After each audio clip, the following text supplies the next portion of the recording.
पिताश्री, मुझे आपकी स्वयंवर की शर्त स्वीकार है, परंतु आपको भी मेरी एक शर्त स्वीकार करनी होगी। कल स्वयंवर में वर की परीक्षा, उसकी योग्यता की परख मेरे अनुसार होगी।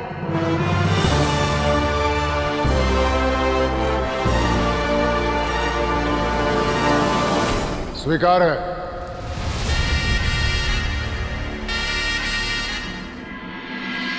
अब आप ही न्याय कीजिए महादेव। आपके विश्वास पर असुरों ने समुद्र मंथन में भाग लिया, समान वितरण की बात भी हुई थी, फिर ये छल क्यों? उत्तर दीजिए महादेव, मेरे पुत्रों को अमृत क्यों नहीं मिला? अमृत?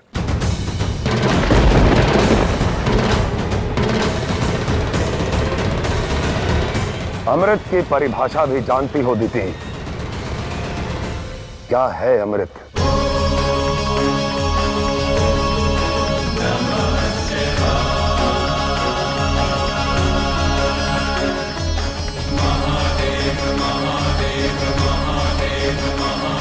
अमृत प्रकृति सा निश्चल होता है, जो किसी में भेदभाव नहीं करता।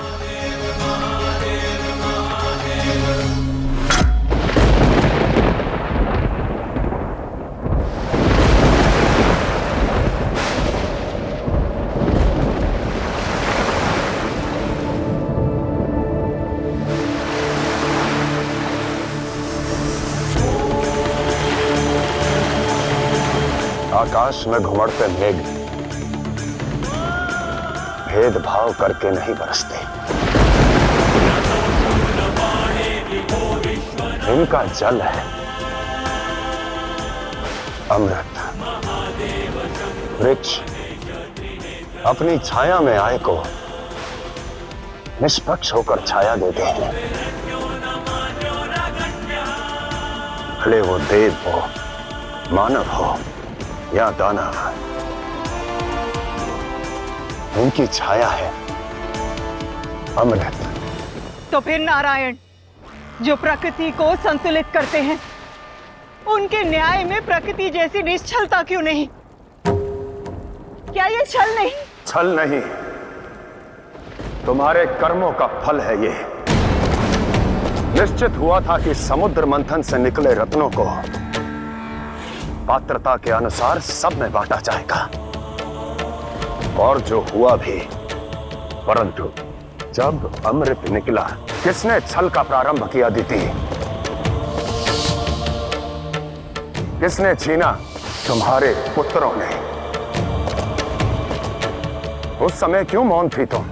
क्यों नहीं रोका अपने पुत्रों को? अपितु उनके इस छल में उनका साथ दिया तुमने। तो अब उसके प्रतिफल में न्याय का प्रश्न क्यों? तुम्हें भी त्रिलोक की स्वामिनी बनने के लोभ ने अंधा कर दिया था, इसलिए अब किसी और को दोष मत दो। जिसका ध्यान लक्ष्य से चूका, जो मार्ग भटका, उसे मनचाहा फल कदापि प्राप्त नहीं हो सकता। और यही हुआ तुम्हारे साथ भी। अमृत पाकर भी एक अनजान स्त्री के मुंह में खो दिया उसे, तो कोई और दोषी क्यों? जो सदाचार छोड़कर दूसरे के अधिकार को पाने की चेष्टा करते हैं, उन्हें अमृत कैसे मिल सकता है? नारायण ने जो किया वो एक पालनकर्ता का कर्तव्य था। उन्होंने जो किया वो धर्म और न्याय के पक्ष में था। मैं उनके इस निर्णय से सहमत हूं।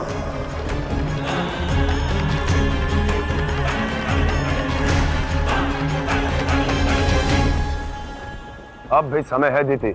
समुद्र मंथन में निकला अमृत बढ़ चुका है, परंतु मन के मंथन से निकला शुभ विचार का अमृत निकालना तुम्हारे हाथ में है। क्योंकि अमृत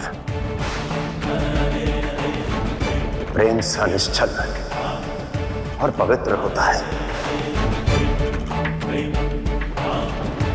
विश्वास करो, यदि उसे पा लिया तो अमृत पाने की चाह नहीं रहेगी।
कल स्वयंवर में जो मेरा गाड़ा ये त्रिशूल उठा पाएगा वही सती का योग्य वर होगा।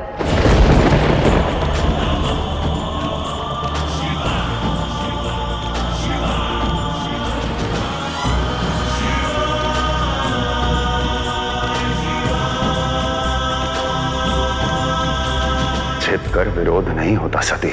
आपके माता पिता ने आपको अपने कक्ष में रहने के लिए कहा, परंतु आप उन्हें बिना बताए यहाँ चली आई। जब वो आपके कक्ष में जाएंगे और वहां आपको नहीं पाएंगे तब क्या बीतेगी उन पर? कहिए, ये विद्रोह है या विश्वासघात? आज मैंने विश्वासघात नहीं किया है शिव, विद्रोह किया।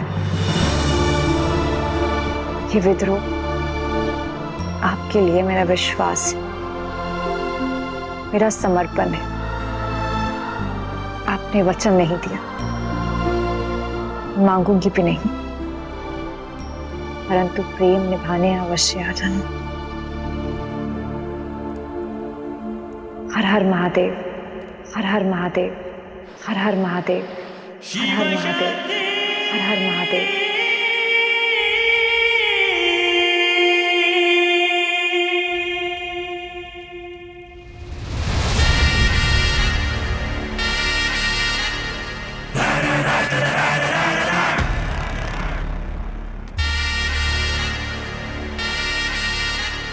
तुम्हें क्या लगता है कि वो कपालिक, वो शिव सर्वशक्तिमान है? अरे इस संसार में एक से एक योग्य व्यक्ति हैं, परंतु दुख मुझे इस बात का है कि तुम्हें अपने पिता पर विश्वास नहीं है। तुम्हें लगता है तुम्हारा पिता तुम्हारा हितैषी नहीं है।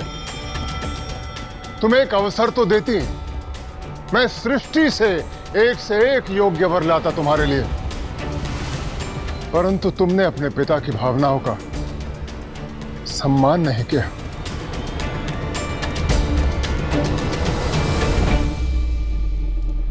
यह सत्य नहीं है पिताश्री, मैंने सदा आपकी भावनाओं का सम्मान किया है।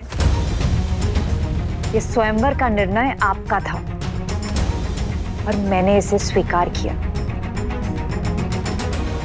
परंतु अपना वर चुनने का अधिकार मेरा है और इसीलिए मैंने ये शर्त रखी। यदि योग्यता ही आपका मापदंड है तो इस शर्त के अनुसार जो भी आपको योग्य वर लगता है आप उसे चुन लीजिए।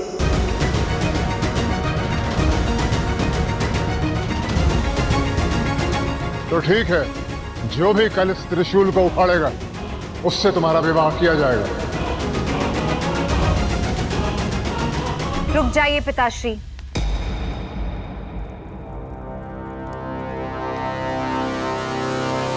स्वयंवर के लिए आपको शिव को भी आमंत्रण देना होगा। शिव? तुमने ऐसा सोचा भी कैसे? किसने संसार के सामने स्वयं को महान सिद्ध करने के लिए मेरे पिता ब्रह्मदेव का अपमान किया हो, उसे मैं अपनी पुत्री के विवाह में आमंत्रित करूंगा? क्यों? किस आधार पर? योग्यता के आधार पर।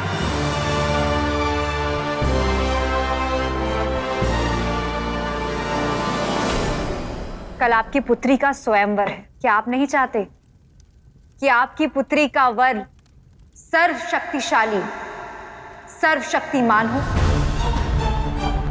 आप जानते हैं योग्यता के आधार पर उनका इस स्वयंवर में होना अति आवश्यक है। यदि उनकी उपस्थिति में किसी और ने ये त्रिशूल उठा लिया तो मुझे विश्वास हो जाएगा कि संसार में शिव से भी अधिक योग्य मेरे लिए कोई वर है। उन्हें ना बुलाकर क्या आप संसार को ये संदेश देना चाहते हैं कि प्रजापति दक्ष शिव की शक्ति से भयभीत हो गए?